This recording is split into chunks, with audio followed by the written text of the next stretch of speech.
Hello everyone, welcome to Future Ready podcast of ICI Bahrain Chapter.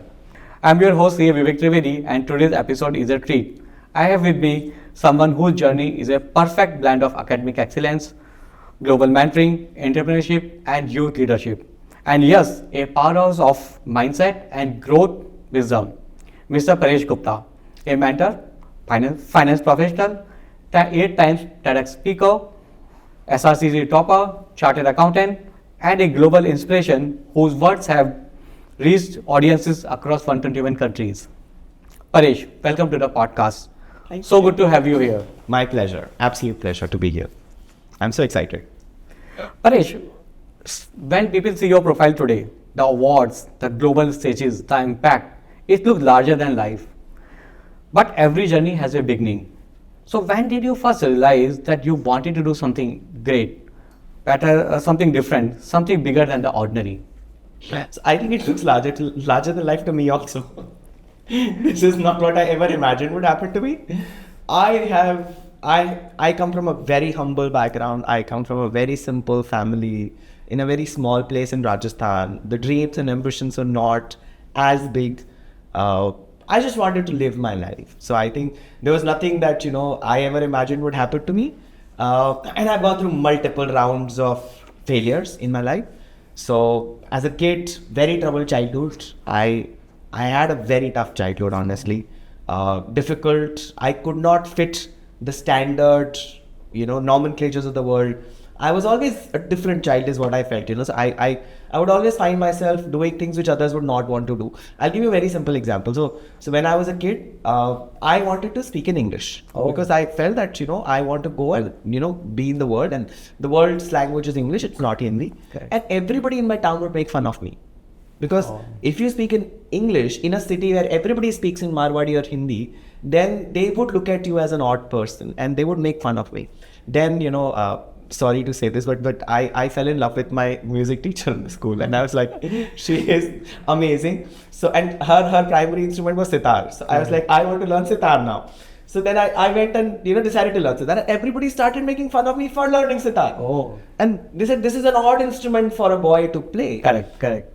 But they did not realize that the best player of sitar is Mr. Ravi Shankar. So Pandit Ravi Shankar is the maestro of sitar. Best sitar players in the world are Bismillah Khan is a male, right? So why can't men learn sitar, right? So that's exactly how I grew up at that moment, and I was going through a tough life, fought with a lot of nuisance in my childhood, decided to kill myself also at some point, but yes, things moved on. So that was my first moment of awakening when I realized that it's not about worrying what people want out of you, it's about worrying what you want out of yourself.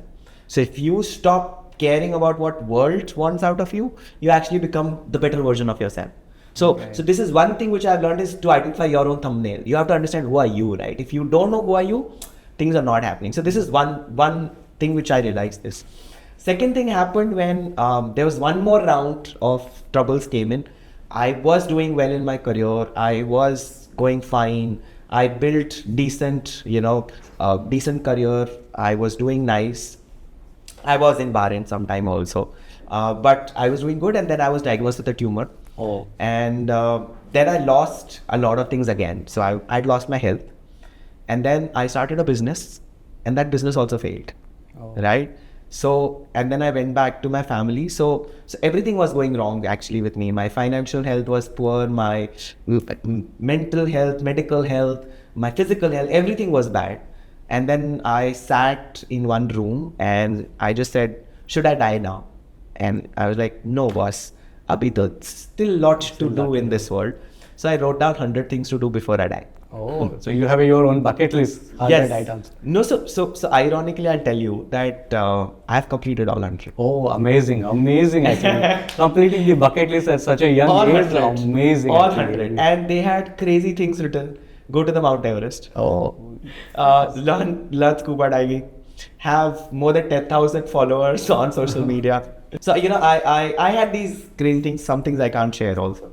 But I started working on myself. I said, let me fight, achieve. And I think it has happened. So I think everything comes at a cost. It has been a tough journey, trust me.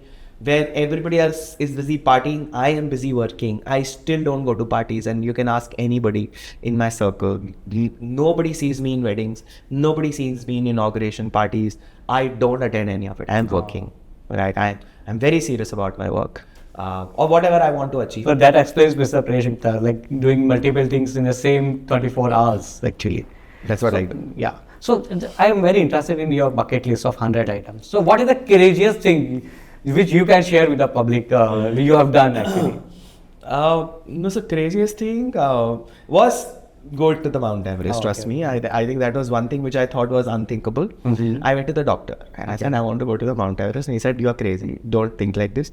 And I was like, I agree. I mean, I can't really climb the Mount Everest. And I'll tell you how I ticked it also. It'll sound as funny as you can imagine. So I felt, what is the way? So God has given me one thing, which is intellect, which is more than others.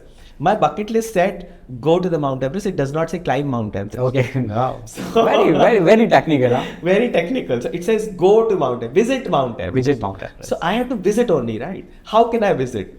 So I said, I can do a charter flight. So I actually took my entire family. I took a chartered flight, took my entire family. We sat in the cockpit. We actually had the pilot take us around Mount Everest. He gave us a certificate, and I have that certificate as a proof saying you have visited Mount Everest. Now you have given us an idea. I can also do some of my bucket list items actually. Thank you very much for that. So yes, it's not just, I mean, of course, if I had written climb Mount Everest, then I would have really tried that. For scuba diving, I did that. So again, I did this crazy thing. One day, I just got down from my bedroom and told my family that I'm going to Thailand without anybody. Alone. And my family is like shocked. What's wrong with you? I was like, I'm going for my scuba diving certification. So yeah, I've done crazy stuff like that. Correct. So I understand, Mr. Paresh, you have a special connection in Bahrain. You have been in Bahrain in 2009 worked for a small stint. Yes. So when you come back to Bahrain after 15 years and as an international speaker in a conference, yeah, right? So how do you feel like returning to Bahrain, and what is a special moment in which you remember, about Bahrain? I remember so many things about Bahrain.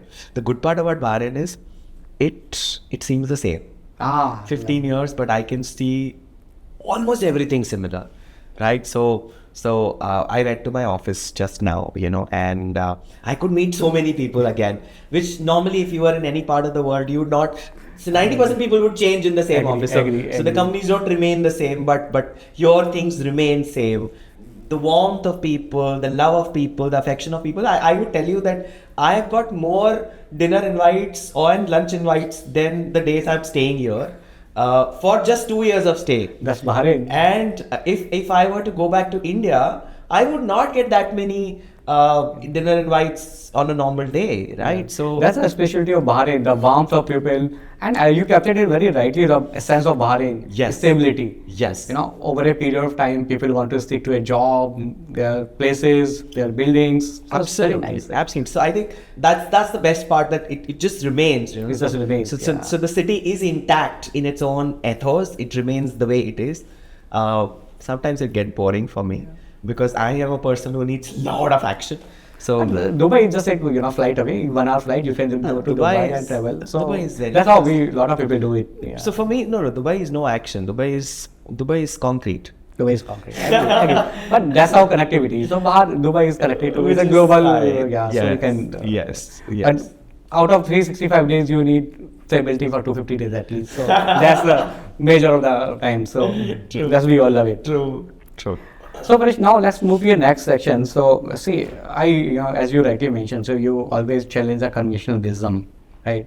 So I was watching that podcast other day, and in one of the podcasts in 2017, you questioned the traditional wisdoms, like we always say that slow and steady wins the race. That we have been grown up hearing the story of hare and tortoise won the race, and similarly, we have been heard that do the work like say that there is no shortcut to the good work. You have to do work in a particular fashion. Sure. But you always, question. You were, challenging those wisdoms, saying that okay, no, these were not right. Yeah. Move fast, fail fast, learn fast. Sure. Right. So I want to know what made you to challenge those traditional wisdoms. So what made you to think about challenging people those things? people would probably hate me for the answers, and I'm okay with it. But I can say there are two sides to this. One is we have misinterpreted some of those sentences. Okay. Right. So I would not completely deny the wisdoms given to us. But look at the way wisdom was given. Slow and steady wins the race was probably just to calm down people who are not able to achieve great success. And that was just a good way to motivate the slow learners and slow movers also. Right? So that's a story built for those people to keep them motivated, which does not mean that, you actually slow down yourself. So it has been misinterpreted. And that's exactly what I want to bring to the, whole system, that you're misinterpreting it. Right? When we say silence is golden, you're not trying to say that actually don't speak, but let your work speak for yourself, right? So that is also a way of speaking, right? So how do you make things happen? This is one part of the story, that I am not completely denying all the wisdoms given to us, but I'll also tell you the other side, which is a lot of hypocrisy in this, right? So I'll give you a very classic, I know this is because I deal with a lot of teenagers and youngsters, so I give this classic example that, when you're young, your parents would go and talking about sex, talking about relationships is a taboo in most Indian homes, honestly. Yeah. It's still in today's it's still like that. Yeah. And the moment you get married, they will tell you, when am I going to have a kid from you? But you never told us. You never spoke about it. So at one end, you are telling them not to speak about it. On another end, you're saying, now do it. You've not discussed it, you've not told them. That's exactly the reason for all the problems. So please speak. That's why you have to actually challenge a lot of things. The world has changed. The world around has changed. The number of people in this world have changed. So we're just discussing that the current population of the world is 7.8 billion people. In 7.8 billion people, if you do not speak, nobody's going to hear you. Who has got the time to watch you silently? Correct. And how much time do you get to prove your worth? So it is so difficult that you better speak up, make some noise so that people can hear you. And you do the work and also speak up. And what would you speak? If you have not done any work, then you're just doing faff, and that's bad. So do the work and also speak. That's the right combination. Same way, slow and steady wins the race. So why can't it be fast and steady? So don't miss the steady part of it. Yes, it's about not becoming overconfident, right? Yeah. So the only problem with hair was that the hair got overconfident. So the lesson here is not to become slow. We have misinterpreted it, but we are rather saying be fast and steady to win it better than the slow and steady ones. So makes sense. So that's the way I look at all of these, and my answer is your experiences are different than mine. Everybody's experiences are different. So why can't we learn from our own experiences? I think I have my ways of looking at my own quotations, and they had some wisdoms. Why can't I be wiser? Yeah, and have my own quotations. Leverage, exactly. Leverage on the work of others. Why to reinvent everything? Absolutely. Makes sense. Interesting. So now let's shift gear towards your passion, youth empowerment. So you have delivered several talks on the youth empowerment, and you have dealt with the mentor startups, connected deeply with youth across India and world. What do you think today's youth struggle with the most? There are two sides of it, two kinds of youth existing. One set is the privileged set. And the privileged category of youth have been given too much. So a Gen Z problem today, which is the privileged Gen Z problem, is a problem of getting too much without any efforts. So imagine a family of, single child, two parents earning good, pampering the child, and pampering to an extent that the child is literally spoiled today. So they're spoiled for choices. Today, which car will be bought in the house is actually decided by a 13-year-old. Right? What phone will be bought in the house is decided by a teenager in the house. So we have given so much power to them without actually winning it, without earning that, authority and that ability. So they have started feeling that. We have started giving consolation prizes. We started saying thank you for showing up. So we've started doing things which were not supposed to be done. They were not told the reality. And when they actually see the reality, when they go out in the world, they become disastrous. Correct. They are not able to handle the stress because they were never given Never trained for that. Never trained for that. They were always kept inside that cocoon, and they were always told, we are there to protect you. Parents are overprotective. They are providing you for the money. They are doing everything for you. Correct. And then you are not trained to fight the world, right? That's one set of youth. Second set of youth is the underprivileged youth, where they are not getting the resources that they should get even till today. And their struggles are very different. Now the struggle is that if the population has doubled in the last 40 years, the same youth which could actually make an impact 40 years back is not able to, because it's lost in the storm of people today. Yeah. So the competition has increased so much that the one which is really deserving is not able to get that because of the competitive world around him. So yeah, these are two sets. One is privileged lot, another one is an unprivileged lot. And both of their struggles are different, but both of them at the end are stressed mentally. Correct. They're going through a troubled time. Both sides they figure out, oh, we are not able to handle this. By their design, both are not trained to handle the situation. They're not trained to handle the situation. So how you are taking care of this situation? Like what you are doing to empower you through your initiative? So one thing which I tell people is, I wish them failures. Okay. So if anybody asks me for my good wishes, I say, I wish you a lot of failures. Go and fail. Fail, learn to fail, enjoy and appreciate those failures. I think that's the best teacher in this world. So unless you fail, you can't succeed. And that's one mentorship that I give all my mentees. I would go and tell them, fail. It's okay to fail. Just don't repeat the same mistake again. Yeah. So you do some mistake, learn from it. It's okay. So my answer to all of this is, I have done the same thing for myself. I do not celebrate successes. So for me, when you said I seem like a successful person, for me it does not matter. For me, what matters is a failure. And the day I fail, trust me, what I do is I go into my room, I close my room, I cry for 2 hours, I come out and then go for a party. Yeah. Because that's the day when I learned something. If there is some good news which has come and the world is recognizing, that's for the world to recognize. That's not me. What happened to me is my failure. So my answer is, for all the youth, they have to learn to fail. That's one thing which we are trying to do. We are also educating them about the future. Okay. So what has to change now? Imagine 40 years back, if you were to go to a mentor, you would ask for knowledge. You said, tell me this, because there was no other way to get the knowledge. Today, these guys are flooded with information. You go to Google, you type anything. You get at least 1 lakh responses for everything that you want to write. Correct. Okay, but what they need is a filter now. So they need somebody who can guide them and say, this is utter nonsense. Because Google is now a marketing platform. Correct. YouTube is a marketeer's platform. Correct. So all the YouTube videos that they're seeing may not be designed with absolute honesty. Correct. They might be designed with a marketing objective. So can you filter out that marketing objective? This guy is saying this may not be 100% true. Correct. Maybe 70%. 30% is marketing. So filter that marketing, and that's what I help my mentees to decipher and break down this and say, this is marketing, this is true. Act like a filter. That's what I think is mentoring now in today's world. That makes sense. Perfectly makes sense. Now you say message is well received. Fail fast, learn fast, and move fast. Right? Message is well received. Now the second part is, how can we train ourselves for this kind of mindset? Like, let's say if we look at our teens. So they are not able to handle the failure. They are not designed to handle the, as we just spoke about it. So, and especially the adults also, they are going through a tough phase in their career. They are not able to move forward.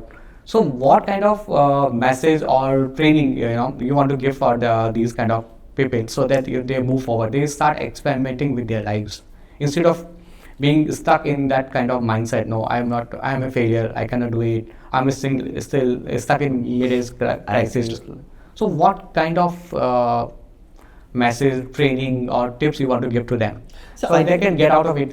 One thing that I've realized is the most valuable thing that you have is your life. Okay. And you're wasting your life based on what people expect you to do in it. Okay. So you are doing a particular career not because you wanted it, but people around you told you to do this. That's exactly how you're living. Why do you need a promotion? Tell me. Everyone want a better life, so promotion that does not get you a better life actually. So everyone has a different definition of the better life. So I agree. That's exactly what I want. Define that. Yeah. That's exactly what people miss out. People talk about work-life balance. How can work be different from life? Work is part of life. Work is part of So don't say balance, because there are two sides. No, they are not two sides. They are on the same side. the same side. So Different work and life perspective. is the same side. Work is your life. So choose what life do you want to live. So do the work that you want to do. Why do you want to just do some work which is not what you want to do in your life? Correct. That's exactly what people have been doing wrong in their lives. See, what has happened is the world has defined everything in terms of money. And it's just about earning more money, getting a higher promotion, moving to a bigger house, buying a bigger car. But what do you do with the bigger car? What do you do with the bigger house? Ultimately, it's actually good and satisfying to live in a simple house with good facilities, but having the love and affection of people, doing good stuff, which is satisfying. Now, if you have not defined that for your life, you will actually be struggling to get that satisfaction out of your life. So this is a lesson for everybody. I have done that in my life. I figured that out, that work and life is not different. It is life only. Life only. Work is also the same side. Eating, sleeping, recreation, family, everything is part of life. And that's a very interesting perspective actually to look at things. So you define your time and say, this is my priority one. My priority one could be family, then I should focus on my family. My priority, and trust me, there is an Abraham Maslow's need hierarchy theory. Yes. So certainly you need to have food, clothing, shelter. I am not trying to say, leave this and start focusing. But if you have this sorted, then why can't you go and live your life the way you want to, rather than just trying to get a more expensive car? Probably that car may not give you enough satisfaction as much as doing a charity session for underprivileged children. I understand. But that's, it's not easy for everyone, the society pressure, and so everyone is come to the society pressure. They want to follow the society norms. At the end, we are social animals, right? We want acceptance in the society. True. So that's. I'll tell you something very interesting about this, okay? Sorry for telling you this, but for all the years, when I was trying to fulfill the norms of the society never gave heed to me at all. When I decided to leave the society and do what I want to do, everybody wanted to hear me. Opposites attract each other. So trust me, don't. And I'll tell you something which I've learned about the society. No matter what I do, I will have haters. I will always have haters. No matter what. If I start giving away my organs, okay, today, and I start giving my eyes and hair, hands and legs, and somebody will come back and say, he got bigger portion than me. Oh. He was unfair. So unfair, yeah. While I was giving away my organs to somebody, they would still have something to complain about. So the world is there to complain. Do not worry about finishing and shutting them down. Don't worry about them. Don't worry about it. Gratitude is missing in there. It's okay. No, gratitude is not missing. Some people will say good also. So there have been real interesting instances in my life when I had one of my talks posted on YouTube, and a lot of hate comments started coming in. While the hate comments came in, a lot of people started talking positive about me. And I was like, I am not bothered about hate as well as praises. It's just satisfying that people like me. It is also a learning lesson why people hate you. But take it for yourself, and that's about it. Don't worry about peer pressure. So that's one lesson.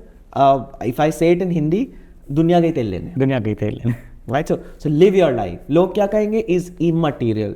What do you want out of your life? 5 people: mom, dad, brother, sisters, your wife, spouse, your children, your best friend. Their opinions matter. If they love you, you have enough in your life. So do for them. Do for them. Live for them. Correct. Interesting, guys. Interesting. So now, see, you have been mentoring the startup, and you are a chairman of a startup organization in Rajasthan. So someone who has mentored thousands of entrepreneurs, and you have seen startup at each stage. So if you have to pick up one trait that separates founders from the others, what is that one? Because nowadays, everyone want to be a founder. Just startup, everyone want to do some setup, they want to do some new startup. So what is one trait that separates the rest from the successful founders? So we can use this as a litmus test while venturing out.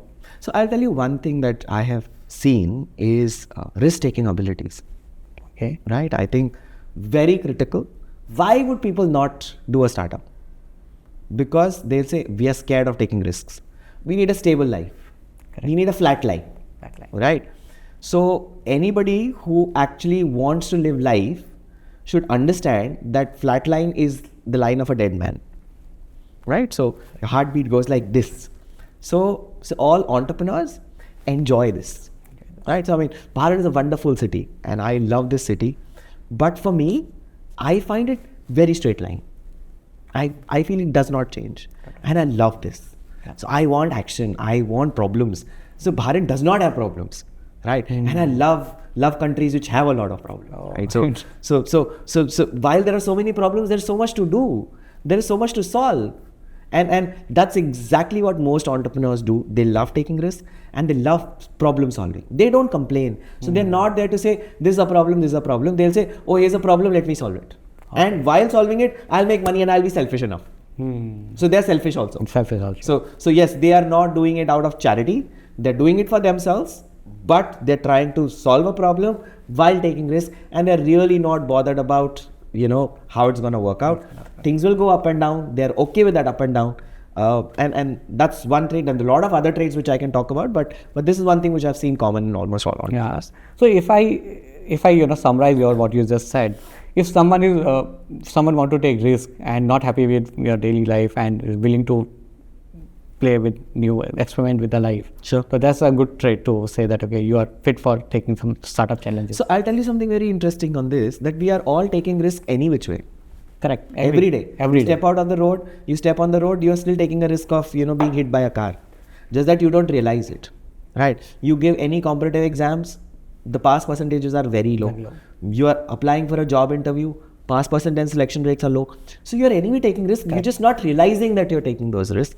These are well thought out risks. So yes, the future will belong to entrepreneurs, right? Future, in fact, so I'll give you the stats. I'll give you the world, the way it has emerged and evolved.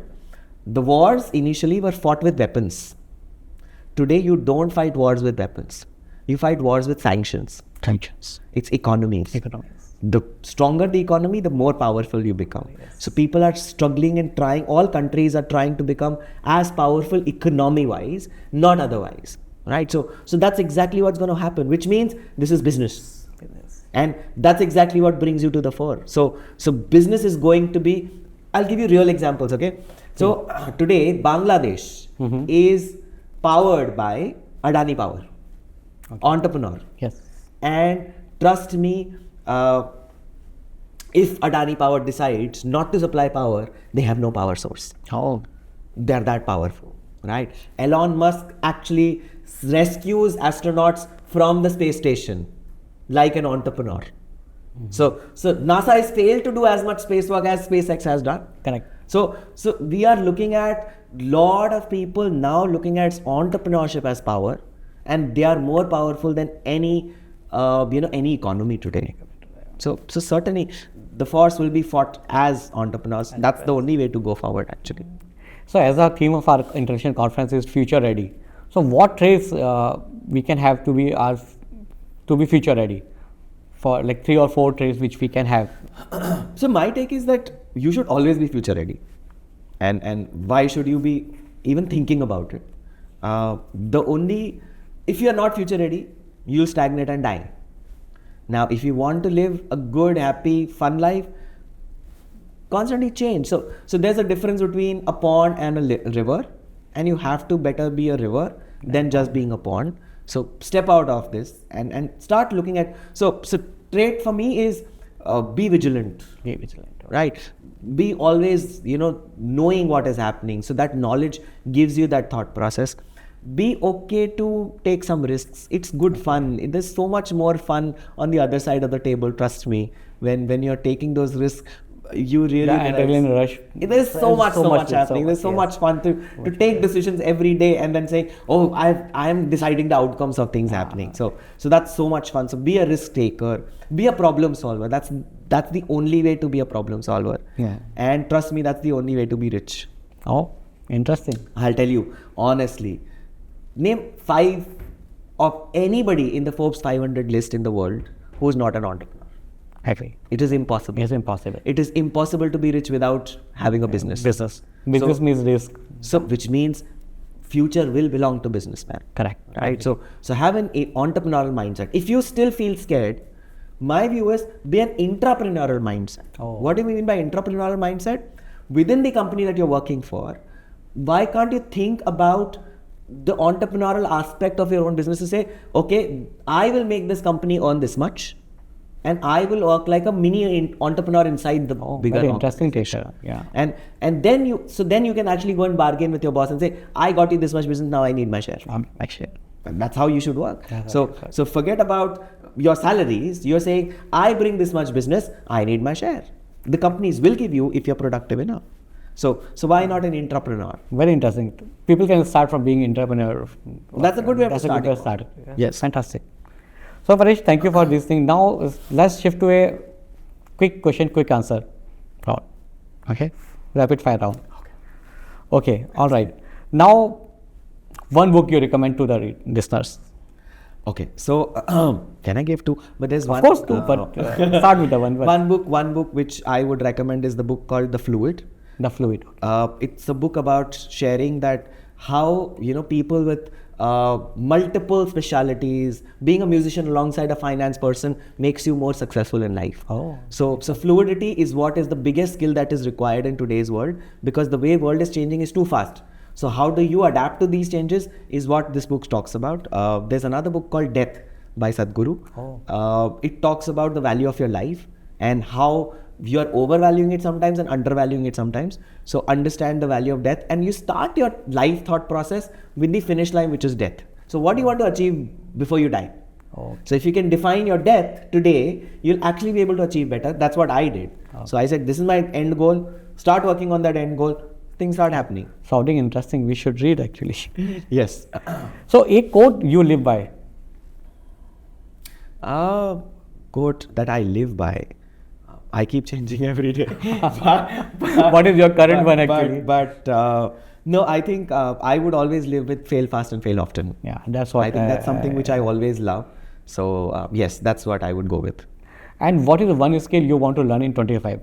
You have learned so many skills. Oh, What is the I one want to skill? work on my health this time. So I am doing a lot of research now Okay. on good food. So I am now becoming fairly like a nutritionist. Oh, and very I've started interesting. reading about what to eat, what not to eat, how to improve my health and stuff like that. And I've started telling my entire family, Okay. So stop eating sugar, stop eating this. So that's one skill that I want to learn in this year and Okay. work on my fitness. Oh, lovely. Good too. This is very good investment in your health. Yes. Okay. One mistake you are glad you made, which defined Paresh. So many, all of them. One which is most defining. One mistake that I did. Mistake, I don't know. I everything that I do at the moment, I mean, so when you're doing it, you don't realize it's a mistake. At the hindsight, one mistake that I realized was good thing to happen. Then if you go back and see, you think you made a mistake, but now you're like, that was a beautiful mistake. So that was a defining moment. So right? I was extremely emotional. I am extremely emotional. I decided and tried to commit suicide 3 times. Oh. And that's something which I think nobody should do. But on the 3rd time, I decided to fight against it. So that's one mistake that has defined me a lot of times, that I always go back and think of the same moment, then I chose to come out of it, right? And that's one thing that has changed me a lot. So every time that thought of dying helps me to do better in my life every single day. Interesting. The one habit that changed your life forever. One habit which. Always move on and do new things. So my biggest habit is be different every day. Start your day differently, do new things, take up new challenges. Don't be scared of challenges. So let it come. And that's exactly how I see it. Okay. Paresh, it has been an incredible conversation and inspiring, honest, and future ready wisdom. Thank you so much for joining us. And to everyone listening, thank you for tuning us. If you love the conversation, please share with your friends. Until next time, stay curious, stay inspired, and stay future ready.